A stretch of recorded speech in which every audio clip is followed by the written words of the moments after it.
নমস্কার, আপনারা শুনছেন মিস্ট্রি হাউস। আজ শুনবেন জেরাল্ড কার্শের লেখা কাহিনী হাড়বিহীন মানুষ। মূল গল্পের নাম মেন উইথাউট বোনস। গল্পটি প্রথম প্রকাশিত হয় 1954 সালে। জেরাল্ড কার্শের জন্ম 1912 সালে। তিনি লেখালেখি শুরু করেছিলেন 8 বছর বয়স থেকে। Mystery, horror, science fiction, fantasy, মূলত এইসব বিষয় নিয়েই তিনি লেখালেখি করতেন। তার মৃত্যু ঘটে 1968 সালে। আজকের এই গল্পটি বিশেষ করে স্মরণীয় গল্পের শেষ লাইনের জন্যে। শুনতে থাকুন আজকের গল্প, জেরাল্ড কার্শের লেখা কাহিনী হাড়বিহীন মানুষ।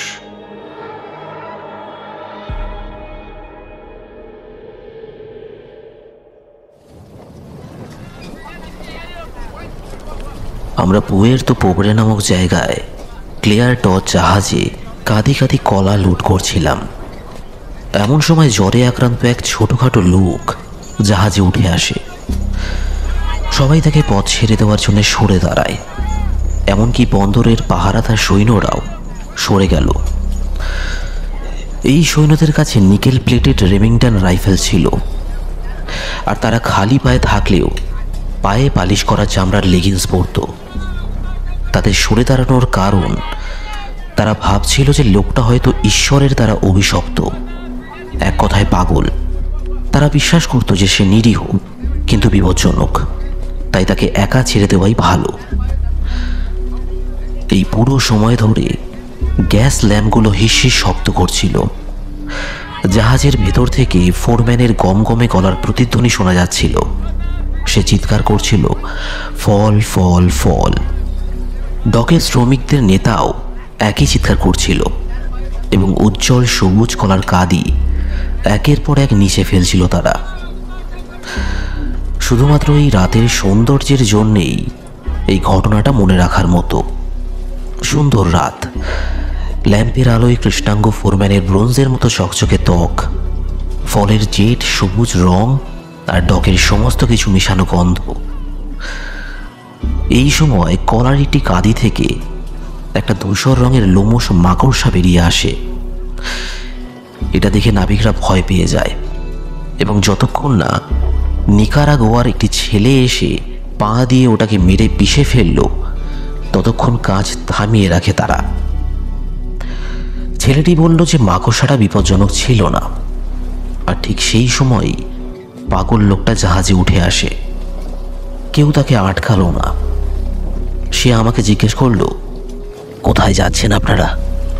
সে শান্ত এবং স্থির গলায় কথা বলছিল, কিন্তু তার চোখে ছিল এক অদ্ভুত শূন্য দৃষ্টি।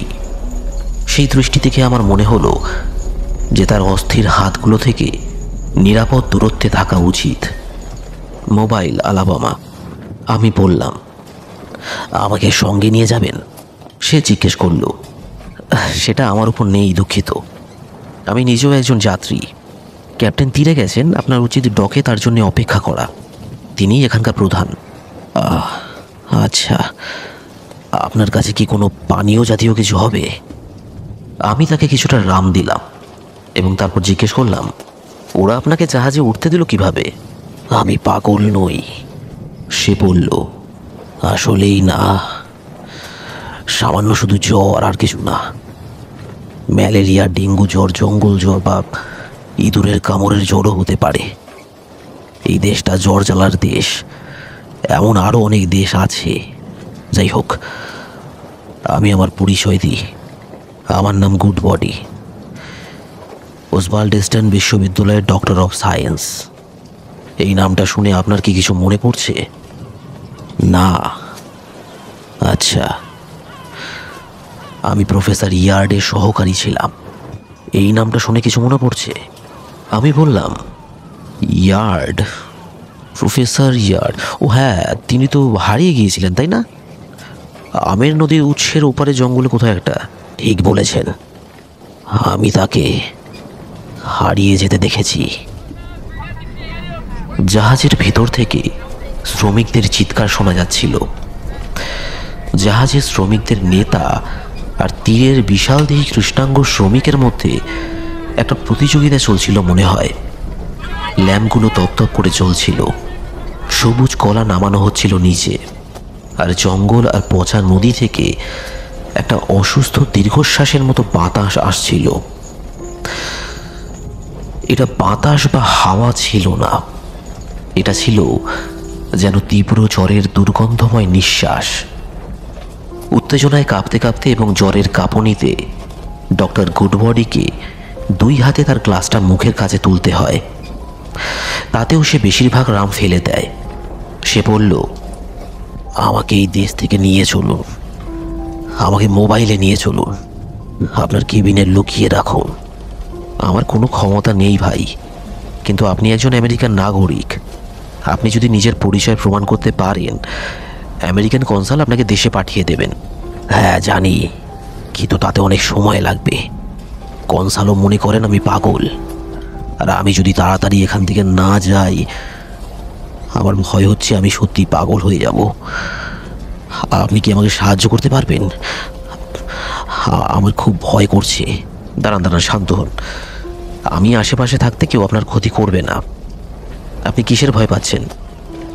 হাড়বিহীন মানুষ, সে বলল, আর তার গলার স্বরে এমন কিছু একটা ছিল যা আমার ঘাড়ের লোম খাড়া করে দেয়। ছোট ছোট মোটা হাড়বিহীন মানুষ। আমি তার গায়ে একটা কম্বল জড়িয়ে দিই। জ্বরের জন্যে কিছু ওষুধও দিলাম তাকে। তারপর তাকে শান্ত করার জন্যে আমি জিজ্ঞেস করলাম, এই হাড়বিহীন মানুষগুলো কারা? জ্বরের ঘোরে সে থেমে থেমে কথা বলছিল। তার সংজ্ঞা তখনও সে হারায়নি, কিন্তু প্রলাপ পোকার খুব কাছাকাছি ছিল সে। হাড়বিহীন মানুষ, ওদেরকে আসলে ভয় পাওয়ার কিছু নেই, বরং ওরাই আমাদের ভয় পায়। আপনি আপনার বুট দিয়ে বা একটা লাঠি দিয়ে ওদেরকে মেরে ফেলতে পারবেন। ওরা অনেকটা জেলির মতো।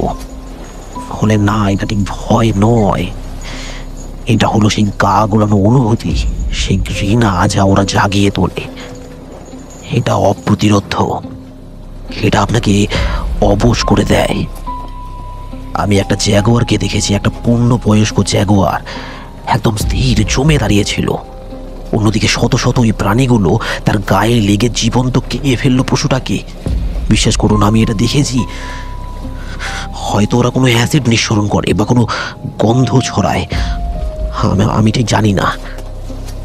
তারপর ডক্টর গুডবডি কাঁদতে কাঁদতে বলল, এটা একটা দুঃস্বপ্ন, দুঃস্বপ্ন, দুঃস্বপ্ন। ভাবতেও অবাক লাগে যে ক্ষুধার কারণে একটা মহান প্রাণী কতটা নিচে নামতে পারে। এটা কি আমের নদীর ওপারে জঙ্গলে পাওয়া কোনো নিম্ন প্রজাতির প্রাণী? আমি বললাম, হয়তো কোনো পিছিয়ে পড়া বন মানুষ জাতীয় কিছু। না না না, ওরা মানুষ। প্রফেসর ইয়ার্ডের সেই নৃতাত্ত্বিক অভিযানের কথা আপনার নিশ্চয়ই মনে আছে। সেটা তো হারিয়ে গিয়েছিল। আমি বললাম, আমি ছাড়া বাকি সবাই। আমাদের ভাগ্য খারাপ ছিল। আনানা র্যাপিডসে আমরা দুটো ক্যানো, আমাদের অর্ধেক খাবার ও জিনিসপত্র এবং বেশিরভাগ যন্ত্রপাতি হারিয়ে ফেলি। আর ডক্টর টেরি, জ্যাক ল্যাম্বার্ট এবং আমাদের 8 জন মালবাহককেও হারাই। তারপর আমরা আহু এলাকায় প্রবেশ করি, যেখানে আদিবাসীরা বিষাক্ত তীর ব্যবহার করে। কিন্তু আমরা তাদের সঙ্গে বন্ধুত্ব করি এবং জঙ্গলের মধ্যে দিয়ে পশ্চিমে আমাদের জিনিসপত্র বয়ে নিয়ে যাওয়ার জন্য তাদের টাকা দিই। কারণ দেখুন, সব বিজ্ঞানের শুরু হয় একটা অনুমান, একটা গুজব বা একটা পুরনো গল্প থেকে। প্রফেসর ইয়ার্ডের অভিযানের উদ্দেশ্য ছিল আদিবাসীদের কিছু লোককথার তদন্ত করা, যেগুলো সব মিলে যাচ্ছিল। সেই গল্পগুলো ছিল দেবতাদের এক প্রজাতিকে নিয়ে। তারা আকাশ থেকে এক বিশাল আগুনের গোলার মতো নেমে এসেছিল যখন পৃথিবীটা ছিল খুব নতুন। মানচিত্রে রেখার বৃত্ত এঁকে এঁকে ইয়ার্ড সেই নির্দিষ্ট জায়গাটা খুঁজে বের করেন যেখান থেকে এই গল্পগুলোর জন্ম। এটা ছিল একটা অনাবিষ্কৃত জায়গা, যার কোনো নাম নেই, কারণ আদিবাসীরা এর নাম দিতে চায় না। তারা এটাকে খারাপ জায়গা বলে। তার কাঁপুনি কমে যায় এবং জ্বরও নেমে আসে। ডক্টর গুডবডি এখন শান্ত ও স্বাভাবিকভাবে কথা বলতে শুরু করলেন। সে একটা ছোট্ট হাসি দিয়ে বলল, আমি জানি না কেন যখনই আমার একটু জ্বর আসে, তখনই ওই হাড়বিহীন মানুষগুলোর স্মৃতি দুঃস্বপ্নের মতো ফিরে এসে আমাকে ভয় দেখায়। তো আমরা সেই জায়গা খুঁজতে গেলাম যেখানে দেবতারা আকাশ থেকে আগুনে পুড়ে নেমে এসেছিল। ছোট উল্কি আঁকা আদিবাসীরা আমাদের তাদের এলাকার শেষ পর্যন্ত নিয়ে যায়। তারপর তারা আমাদের মালপত্র নামিয়ে রেখে তাদের পারিশ্রমিক চাইল এবং কোনোভাবেই আর এগোতে রাজি হলো না। তারা বলল যে আমরা খুব খারাপ একটা জায়গায় যাচ্ছি। তাদের সর্দার, যে একসময় খুব বড় মাপের মানুষ ছিল, সে একটা ডাল দিয়ে মাটিতে একটা ছবি আঁকল। ছবিটা ছিল ডিম্বাকৃতি শরীর আর 4টে হাত পাওয়ালা কিছুর। সে ছবিটার উপর থুতু ফেলে পা দিয়ে ঘষে মুছে দেয়।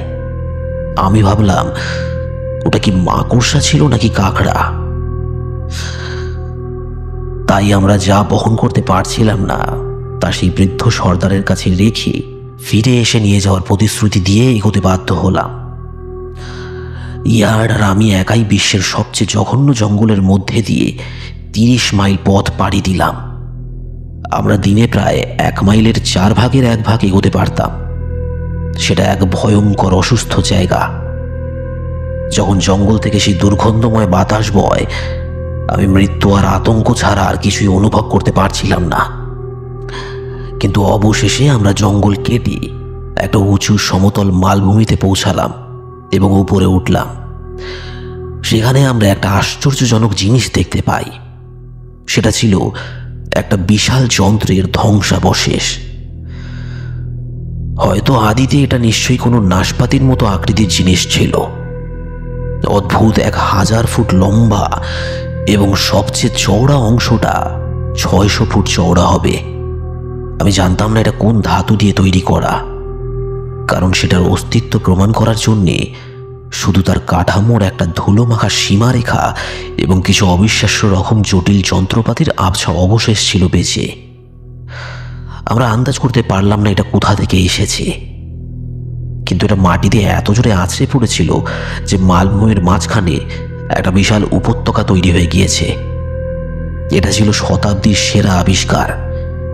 এটা প্রমাণ করে যে বহু যুগ আগে এই গ্রহের তারাদের দেশ থেকে মানুষ এসেছিল। উত্তেজনায় পাগল হয়ে ইয়ার্ড আর আমি সেই অবিশ্বাস্য ধ্বংসস্তূপের মধ্যে ঝাঁপিয়ে পড়লাম, কিন্তু আমরা যাতেই হাত দিচ্ছিলাম তা গুঁড়ো গুঁড়ো হয়ে যাচ্ছিল। অবশেষে তৃতীয় দিনে ইয়ার্ড অত্যন্ত কঠিন ধাতুর তৈরি একটি অর্ধবৃত্তাকার প্লেট খুঁজে পেলেন। সেটার উপরে এমন কিছু চিত্র আঁকা ছিল যা খুবই পরিচিত মনে হচ্ছিল। আমরা সেটা পরিষ্কার করলাম এবং 24 ঘন্টা ধরে ইয়ার্ড সেটা নিয়ে গবেষণা করলেন। খাওয়া দাওয়ার জন্যও প্রায় থামেননি। তারপর পঞ্চম দিনে ভোরের আগে তিনি এক বিরাট চিৎকার করে আমাকে জাগিয়ে বললেন, এটা একটা মানচিত্র, স্বর্গের একটা মানচিত্র। মঙ্গল থেকে পৃথিবীতে আসার একটা পথ নির্দেশ। আর তিনি আমাকে দেখালেন কিভাবে সেই প্রাচীন মহাকাশ অভিযাত্রীরা মঙ্গল থেকে চাঁদের পথ ধরে পৃথিবীতে এসেছিল। তারা কি এই ভয়ঙ্কর সবুজ জঙ্গলের মধ্যে এই খালি মালভূমিতে এসে ক্র্যাশ করেছিল? ইয়ার্ড বললেন, কিন্তু তখন কি এটা জঙ্গল ছিল? এটা হয়তো 50 লক্ষ বছর আগে ঘটেছে। আমি বললাম, কিন্তু এটা হতে পারে না। রোম শহরটা চাপা পড়তে মাত্র কয়েকশো বছর লেগেছিল।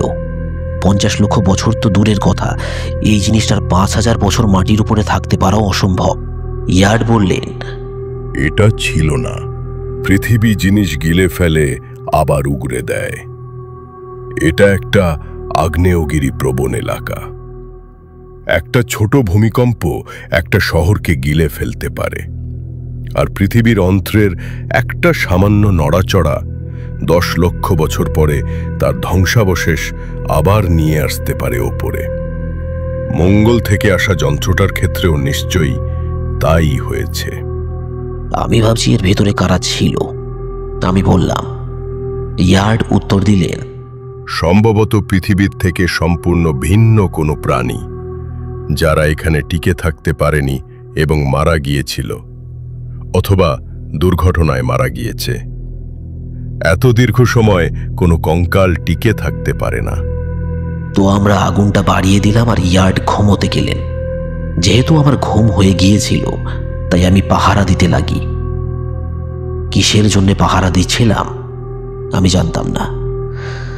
জ্যাগুয়ার, বুনো শুয়োর, সাপ, এই জানোয়ারগুলোর কোনোটাই মালভূমিতে উঠত না। ওখানে তাদের জন্য কিছুই ছিল না। তবুও কোনো কারণে আমি ভয় পাচ্ছিলাম। জায়গাটার উপর যুগের পর যুগের ভার ছিল। লোকেরা বলে বার্ধক্যকে সম্মান করতে। আপনি হয়তো বলবেন, বয়স যত বেশি সম্মান তত গভীর। কিন্তু এটা সম্মান নয়, এটা ভয়। এটা সময় আর মৃত্যুর ভয় স্যার। আমি নিশ্চয়ই একটু ঘুমিয়ে পড়েছিলাম, কারণ আগুনটা কমে আসছিল। যদিও আমি খুব সাবধানে সেটাকে জ্বালিয়ে রেখেছিলাম। তখনই আমি প্রথমবার হাড়বিহীন মানুষগুলোকে দেখতে পাই। আমি লাফিয়ে উঠি আর দেখি মালভূমির কিনারায় একজোড়া চোখ, যা আগুনের ম্লান আলোতে জ্বলজ্বল করছে।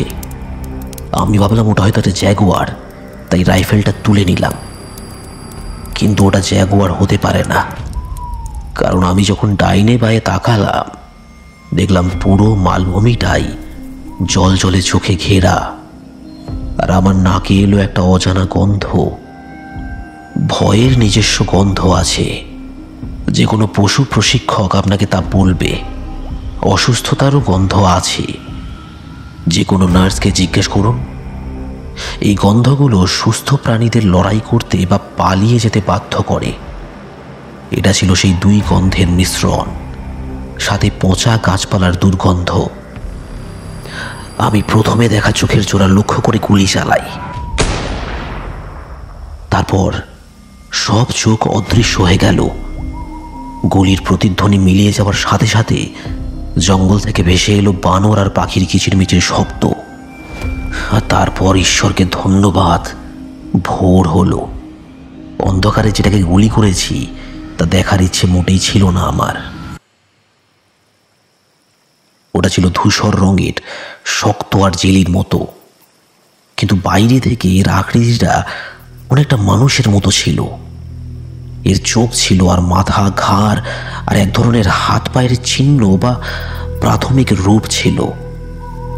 ইয়ার্ড আমাকে বললেন যে আমার নিজেকে সামলাতে হবে। আমার ছেলে মানুষই কাটিয়ে উঠে প্রাণীটার প্রকৃতি খতিয়ে দেখতে হবে। তবে আমি বলতে পারি যে আমি যখন ওটা কাটছিলাম তখন তিনি অনেক দূরে ছিলেন। অভিযানের প্রাণীবিজ্ঞানী হিসেবে এটা ছিল আমার কাজ, আর আমাকে তা করতেই হতো। মাইক্রোস্কোপ এবং অন্যান্য সূক্ষ্ম যন্ত্রপাতি কেন ওর সাথে হারিয়ে গিয়েছিল। আমি একটা ছড়ি আর চিমটে দিয়ে কাজ করছিলাম, আর কি পেলাম? কিছুই না। খুব শক্ত জেলির মতো একটা পরিপাক তন্ত্র, একটা প্রাথমিক স্নায়ুতন্ত্র এবং একটা আখরোটের মতো আকৃতির মস্তিষ্ক। পুরো প্রাণীটা লম্বা করলে 4 ফুট হতো। একটা ল্যাবে থাকলে হয়তো আমি এর সম্পর্কে কিছু বলতে পারতাম, সাথে 1-2 সহকারী থাকলে। কিন্তু তখন আমি একটা শিকারি ছড়ি আর চিমটে দিয়ে কোনো রং বা মাইক্রোস্কোপ ছাড়া যা করতে পারে সেটাই করলাম। কোনো রকমে বমি বমি ভাবটা চেপে রেখেছিলাম। সেটা ছিল এক জঘন্য জিনিস। যা যা পাচ্ছিলাম মনে রাখার চেষ্টা করছিলাম, কিন্তু সূর্য যত উপরে উঠল জিনিসটা হয়ে গেল তত তরল এবং গলে গেল। 9টা নাগাদ শুধু পড়ে রইল একটা চটচটে ধূসর জল, যার মধ্যে 2 সবুজ চোখ ভাসছিল। আর সেই চোখগুলো একটা ঘন পপ শব্দ করে ফেটে যায়, আর সেই পচনের ডোবায় একটা জঘন্য চটচটে ঢেউ তৈরি হয়। এরপর আমি কিছুক্ষণ দূরে হাঁটতে চলে যাই। যখন ফিরে এলাম তখন সূর্য সবকিছু পুড়িয়ে দিয়েছে, আর কিছুই তেমন অবশিষ্ট ছিল না। শুধু একটা মরা জেলিফিশ গরম সৈকতে শুকিয়ে গেলে যা পড়ে থাকে সেরকম কিছু পড়েছিল। শ্লেষ্মা। ইয়ার্ডের মুখ ফ্যাকাশে হয়ে গিয়েছিল। তিনি আমাকে জিজ্ঞেস করলেন, এটা কি জিনিস? আমি তাকে বললাম যে আমি জানি না, এটা আমার অভিজ্ঞতার বাইরে। এবং যদিও আমি নিজেকে একজন বিজ্ঞান মনস্ক মানুষ বলে ভান করি, কোনো কিছুই আমাকে আর কখনো ওই জিনিসগুলো ছুঁতে রাজি করতে পারবে না। ইয়ার্ড বললেন, তুমি উন্মাদ হয়ে যাচ্ছ গুডবডি। সঠিক মনোভাব রাখার চেষ্টা করো। ঈশ্বর জানেন আমরা এখানে আমাদের স্বাস্থ্যের জন্য আসিনি, বিজ্ঞানের জন্য এসেছি আমরা এখানে। বিজ্ঞান। প্রতিদিন কোনো না কোনো ডাক্তার এর চেয়েও নোংরা জিনিসে আঙুল ঠোকায়। আমি বললাম, প্রফেসর ইয়ার্ড, আমি আমার জীবনে বেশ কিছু অদ্ভুত জিনিস ধরেছি এবং ব্যবচ্ছেদ করেছি, কিন্তু এটা খুবই জঘন্য জিনিস। আপনার মনে হয় আমার স্নায়ু দুর্বল? হতে পারে, হয়তো আমাদের একজন মনোরোগ বিশেষজ্ঞ আনা উচিত ছিল। কিন্তু আমি লক্ষ্য করেছি ওই জিনিসটায় হাত দেওয়ার পর আপনি আমার খুব কাছে আসতে চাইছেন না। আমি আনন্দের সাথে গুলি করে আপনার জন্য ওদের মারতে পারি, কিন্তু আপনি যদি এটা নিয়ে গবেষণা করতে চান তাহলে নিজে যত খুশি চেষ্টা করে দেখুন। ইয়ার্ড বললেন যে তিনি তার ধাতব প্লেটটা নিয়ে খুব ব্যস্ত। তিনি আমাকে বললেন, কোনো সন্দেহ নেই যে এই জিনিসটা মঙ্গল গ্রহ থেকে এসেছে, কিন্তু এটা স্পষ্ট ছিল যে আমি ওই জঘন্য জেলির মতো জিনিসটায় হাত দেওয়ার পর তিনি নিজেকে দূরে রাখছিলেন আমার থেকে। ইয়ার্ড নিজের মতো ধ্বংসস্তূপে ঘাটাঘাটি করতে লাগলেন। আমি নিজের কাজ করতে শুরু করে দিলাম, যা ছিল প্রাণী জগতের অনুসন্ধান করা। আমার সাহসের অভাব ছিল না, এমনকি একা থাকা সত্ত্বেও কখনো আমার স্নায়ু ভেঙে পড়েনি। ঘটনাটা ঘটল একদিন সকালে। আমি আমাদের চারপাশের জঙ্গলে ঘুরে বেড়াচ্ছিলাম। গলা অবধি চেপে বসা ভয়টা গেলার চেষ্টা করছিলাম, আর সেই ঘৃণার অনুভূতিটা দূরে রাখার চেষ্টা করছিলাম, যা আমাকে শুধু পালিয়ে যাবার কথা অনবরত বলে যাচ্ছিল। আপনি হয়তো জানেন না বা জানতেও পারবেন না যে ওই জঙ্গলে বসবাসকারী সমস্ত প্রাণীর মধ্যে দুর্বেত্য হলো স্লথ। সে একটা শক্ত ডাল খুঁজে নেয়, তার উপর চড়ে, আর তার 12টা ইস্পাতের মতো ধারালো নখ দিয়ে ঝুলে থাকে। একটা ধীরগতির প্রাণী যা পাতা খেয়ে জীবনযাপন করে। স্লথ এতটাই দৃঢ় যে এমনকি মৃত্যুর পরেও, হৃৎপিণ্ড গুলিবিদ্ধ হয়েও সে তার ডালে ঝুলে থাকবে।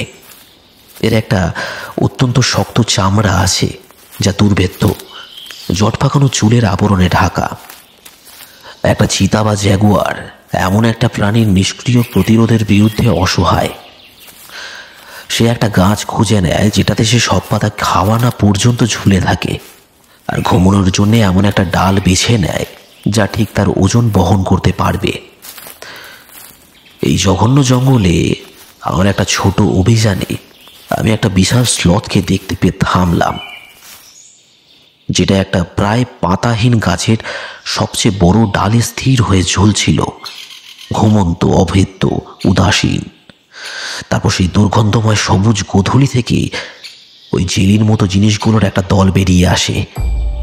তারা স্রোতের মতো গাছে চড়ে বসে আর ডাল বরাবর কিলবিল করতে লাগে। এমনকি যা সাধারণত ভয় কি জিনিস জানেই না, সেও ভয় পেয়ে যায়। সে পালানোর চেষ্টা করে নিজেকে ডালের একটা সরু অংশে নিয়ে যায় এবং ডালটা যায় ভেঙে।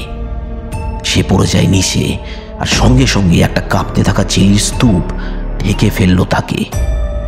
ওই হাড়বিহীন মানুষগুলো কামড়ায় না, ওরা শুষে নেয়।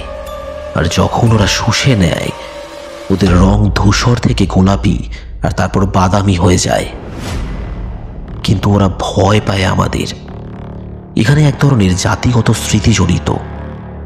আমরা ওদের বিতাড়িত করি, আর ওরাও আমাদের বিতাড়িত করে। আমার উপস্থিতি টের পেতে ওরা পিছলে সরে যায়, মিশে যায় গাছের নিচে নামতে থাকা ছায়ার মধ্যে। আর আমার উপর সেই ভয়ঙ্কর আতঙ্ক আবার নেমে আসে। এবং আমি দৌড় লাগাই, কাঁটায় মুখ রক্তাক্ত করে সম্পূর্ণ ক্লান্ত অবস্থায় আমি ক্যাম্পে ফিরে এলাম। ইয়ার্ড তার গোড়ালির একটা জায়গায় কাটাকাটি করছিলেন। তার হাঁটুর নিচে একটা পট্টি বাঁধা, কাছেই একটা মরা সাপ পড়েছিল। তিনি ওই ধাতব প্লেটটা দিয়েই ওটার কোমর ভেঙে দিয়েছিলেন, কিন্তু তার আগেই ওটা তাকে কামড়ে দিয়েছে। তিনি বললেন, এটা কি ধরনের সাপ বলতে পারো? আমার ভয় হচ্ছে এটা বিষাক্ত। আমার গাল আর হৃদপিণ্ডের আশপাশটা অবশ লাগছে, আর আমি আমার হাত অনুভব করতে পারছি না। আমি বললাম, আপনাকে তো সাপে কামড়েছে। তিনি দুঃখের সাথে বললেন, আর আমরা আমাদের ওষুধপত্রও হারিয়ে ফেলেছি। এখনো কত কাজ বাকি। ওহ হায় হায়। যাই হোক না কেন আমার প্রিয় বন্ধু, এটা নাও আর সভ্যতার জগতে ফিরে যাও।